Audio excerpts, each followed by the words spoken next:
بسم اللہ الرحمن الرحیم۔ اللہ اکبر اللہ اکبر اللہ اکبر، لبیک لبیک لبیک یا رسول اللہ صلی اللہ علیہ وسلم۔ میرا دل چاہا کہ آج ناظرین سے کچھ الفاظ اپنے بری دل کی داستان جو ہے اس کے لحاظ سے کچھ عرض کروں۔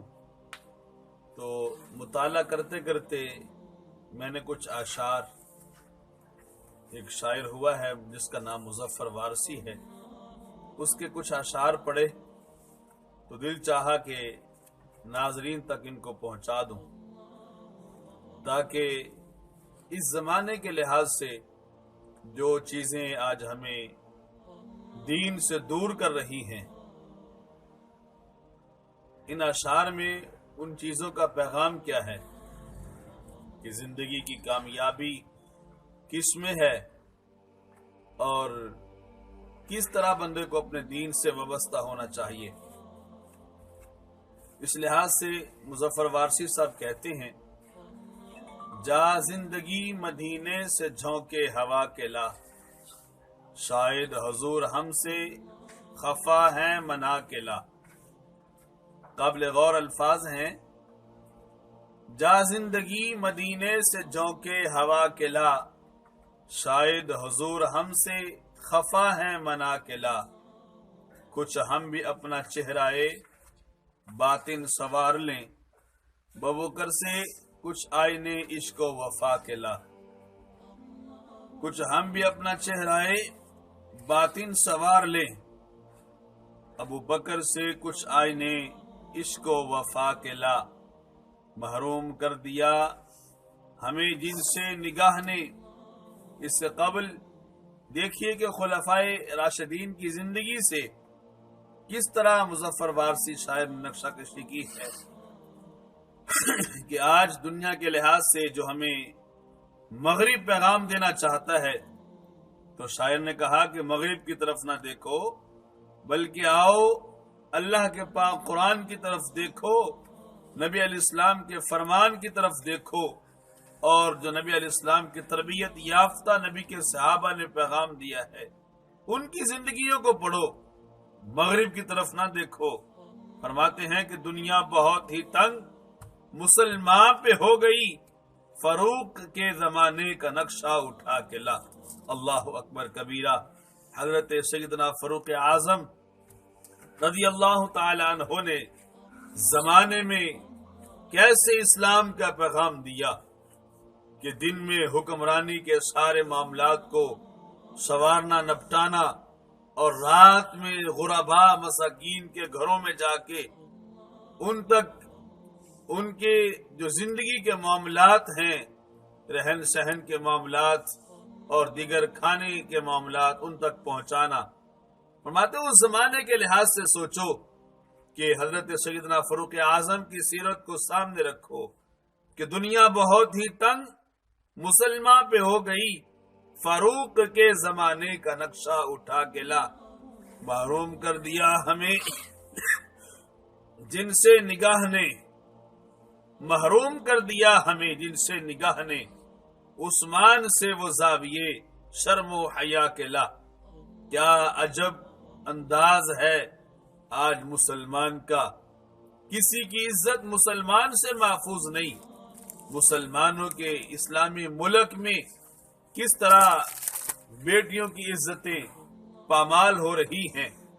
تو مظفر وارثی صاحب کہتے ہیں کہ محروم کر دیا ہمیں جن سے نگاہ نے، عثمان سے وہ زاویے شرم و حیا کے لا۔ مغرب میں مارا مارا نہ پھر اے گدائے علم، دروازہ علی سے یہ خیرات جا کے لا۔ کہ آج لوگ اعلیٰ تعلیم کہتے ہیں مغرب کی تعلیم کو، اور اپنے دیس کو چھوڑ کے، اپنی تعلیم کو چھوڑ کے، جس کو رب کائنات نے اعلیٰ کہا، رب کائنات کے پیارے محبوب نے اعلیٰ کہا، اس اعلیٰ تعلیم کو چھوڑ کے مغرب کی تعلیم کو اعلیٰ کہتے ہوئے مغرب کی طرف بھاگتے ہیں۔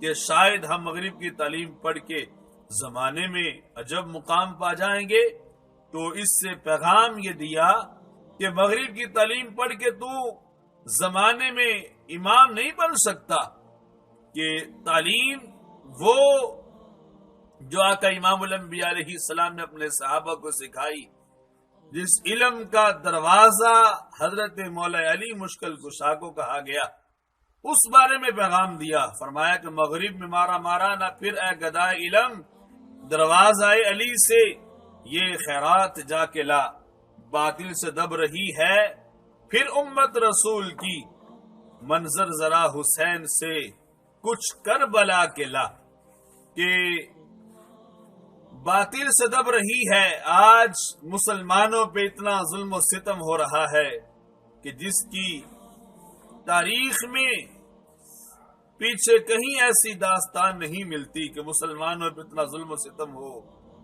کہاں کشمیر، فلسطین اور کتنے کتنے مسلمان ممالک کے اندر کتنا مسلمانوں کی عزتوں سے کھیلا جا رہا ہے۔ تو فرمایا کہ ایسے زمانے میں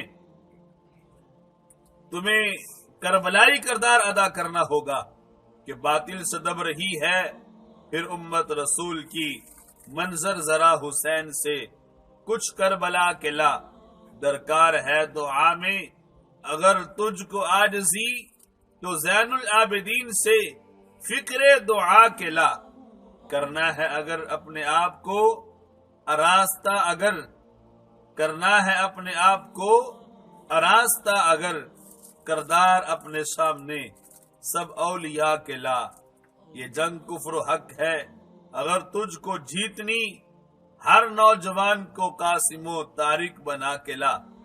آج ہمارے نوجوانوں کو یہ تعلیم کس نے دینی ہے کہ جنہوں نے سندھ کو فتح کیا اور جن کو زمانے نے اپنا امام تسلیم کیا، آج ان کی تعلیم ہی ہمارے نوجوانوں کے پاس نہیں۔ تو فرمایا کفر اور حق یہ شروع سے آپس میں ان کا معاملہ چلتا رہا ہے اور تا صبح قیامت چلتا رہے گا۔ حق والے الگ ہوں گے، کفر والے الگ ہوں گے۔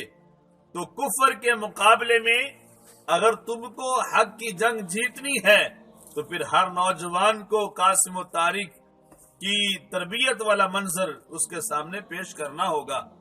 تو فرمایا کہ ہر نوجوان کو قاسم و طارق بنا کے لا، سجدے میں گڑ گڑ کے محمد کے پاؤں پر جا اور جلد رحمت حق کو بلا کے لا۔ آخر میں کتنے حسین الفاظ ارشاد فرمائے ہیں اپنے اس کلام کو ختم کرتے ہوئے کہ کل قیامت کو بلکہ قبر میں تو نے رب کے دربار میں پیش ہونا ہے، آقا امام الانبیاء علیہ السلام کی بارگاہ میں پیش ہونا ہے۔ اگر اس فانی دنیا میں تم نے کچھ نہ کیا تو پھر کس منہ سے پیش ہوگا مظفر حضور حق، اس کو شہید اسوائے آقا بنا کے لا، کہ اپنے آپ کو آقا امام الانبیاء علیہ السلام کے طریقہ کے مطابق ڈھال لو تاکہ تمہاری زندگی آئینہ بن سکے لوگوں کے لیے کہ دیکھو مسلمان کا کردار، مسلمان کا اخلاق، مسلمان کے معاملات نبی کی نسبت کی وجہ سے کتنے اعلیٰ ہیں۔ اس لیے فرمایا اگر تو نے نبی علیہ السلام کی شریعت کو نہ اپنایا تو کس منہ سے پیش ہوگا مظفر حضور حق۔ رب کائنات نے دو جہاں کے تاجدار کو نبی برحق بنا کے بھیجا ہے، تو قبر میں سرکار علیہ السلام سے ملاقات ہونی ہے، تو کس منہ سے پیش ہوگا مظفر حضور حق، اس کو شہید اسوائے آقا بنا کے لا۔ رب کائنات ہمیں اس کو سمجھنے کی، اس پر عمل کرنے کی، اس پیغام کو آگے پہنچانے کی توفیق عطا فرمائے۔ آمین بجاہ النبی الکریم الامین۔